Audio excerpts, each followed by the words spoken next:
juguete perdido de esta perra Matilda.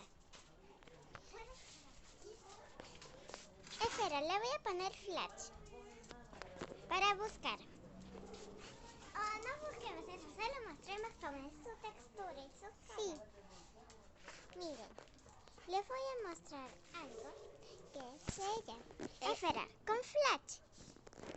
Ok, miren. Ella siempre tiene algo. Es pesada.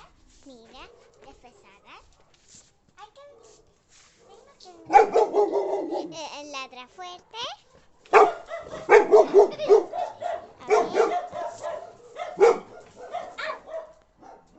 ¿Qué? ¿Qué pasa? ¡Empujó! Mati. Ok, miren.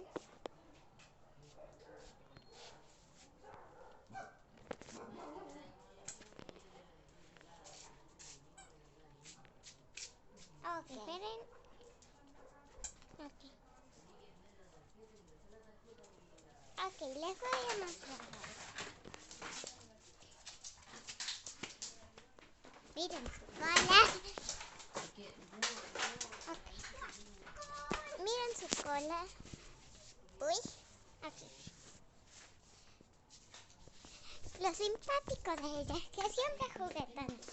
Miren. ¿Ves? A nosotros nos hacían un regalo y lo que ellos podían y uno. Chao. Bueno, las cosas también. Miren. Así que bueno. Mati. Ya veo. Se llama Mati.